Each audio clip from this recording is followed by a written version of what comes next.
एक राजकुमार, उसने आज ही दीक्षा ली है भगवान गौतम बुद्ध के पास, और दूसरे ही दिन भगवान ने उसको भेज दिया आहार लेने के लिए, जिसे गोचरी बोलते हैं, कि भाई तुम गोची करने अमुक श्रावक के घर जाओ और वहाँ से तुम अपना आहार ले आओ।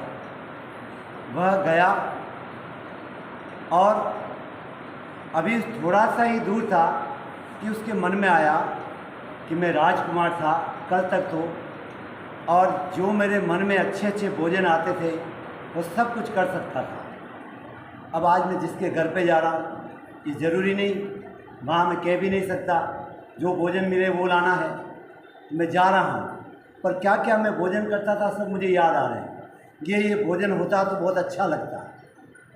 यूँ विचार करते करते वह उसके घर पे पहुंचा तो उसने स्वागत किया, बनते पधारे, और वही चीज़ उसने दी जो उसके मन में आया, वही चीज़ निकाल कर उसने दी, आप ये भोजन कीजिए। वह अचंभे में पड़ गया, ये कैसी बात। मैंने रास्ते में सोचा और वो का वो भोजन मुझे क्यों मिल गया। हो सकता है कोई संयोग बन गया होगा ऐसा और वही भोजन मुझे मिल गया। लेकिन भोजन करते करते उसके मन में आया कि भाई घर पे तो कोई कहता था कब विश्राम कर लीजिए, भोजन कर लिया है तो विश्राम कर लीजिए, पर यहाँ कौन कहने वाला है। और ये भोजन कर चुका और सारिका ने कहा, बनते आपने भोजन कर लिया है, अब आप थोड़ा विश्राम कर लीजिए, मेरे घर पे भी, मेरे घर को पवित्र कीजिए। अब तो वो एकदम हतप्रत हो गया कि जो विचार मेरे मन में आ रहे हैं वो के वो बात ये कैसे हो गई। तब इसके मन में आया कि न मेरे यहाँ कुछ सैया है, उसने एक दरी दी है कि यहाँ आप विश्राम कर लीजिए, क्योंकि जो बनते बन गया है उसको तो पलंग पे सुलाने से रहे। तो कहा कि भाई ये दरी आपके लिए लगा दी, तो न तो मेरे लिए कुछ सैया है न मेरा कुछ साया है। तब तक वो बोली, बनते न तो सैया मेरी है न आपकी, न यहाँ कुछ सैया है न साया है। अब तो वो घबरा गया। उसने कहा, जो जो बात मैं सोच रहा हूँ वही बात सामने क्यों आ गई। तो उसको पूछा कि क्या तुम मेरे मन की बात जान लेती हो या मेरे मन की बात पढ़ लेती हो। उसने कहा, ध्यान का अभ्यास करते करते मैं विचार शून्य हो गई, तो मेरे अपने विचार तो खो गए, अब दूसरों के कोई विचार होते हैं वो मेरे तरफ प्रवेश कर जाते हैं और वो मैं पकड़ लेती हूँ, तो आ जाते हैं, कोई खास बात नहीं, विचार आ जाते हैं।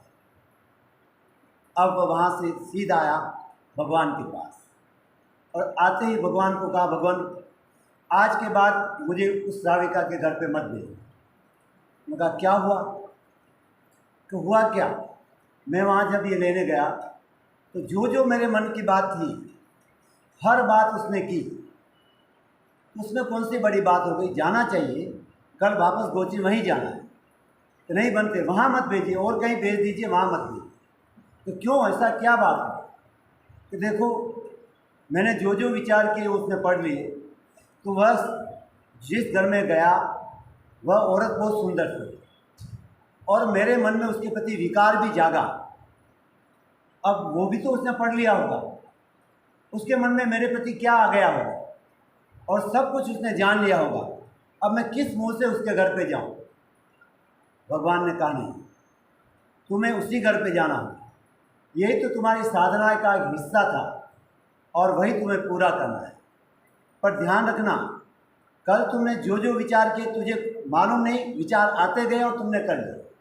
आज जो भी विचार आए हर विचारों को जानते हुए जाना कि क्या विचार तुम्हारे मन में उठ रहे हैं, तब तुम जानो।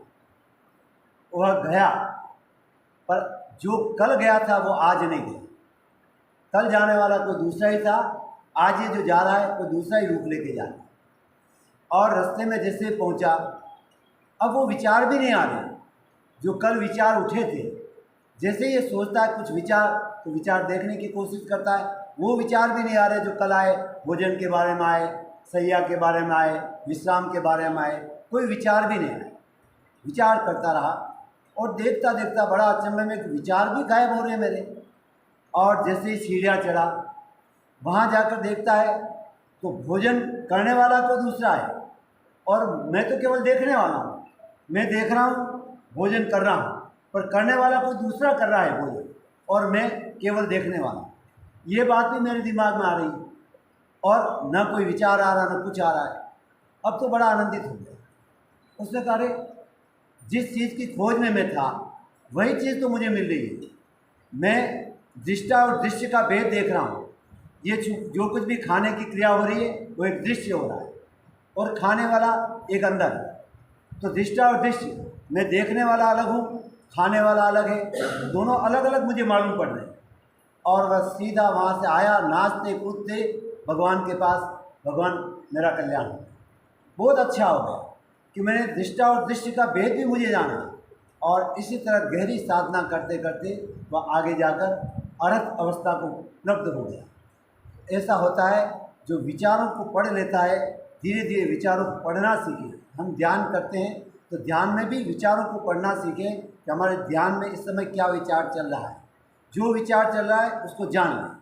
आप देखेंगे, विचार को जानते जानते आपके विचार कम होते चले जाएंगे, और एक दिन अतुल और अतुलनीय आनंद आपको उपलब्ध होगा, और वह सब आपके भीतर बैठे परमात्मा को होना ही चाहिए। यही मेरी तरफ से शुभकामना।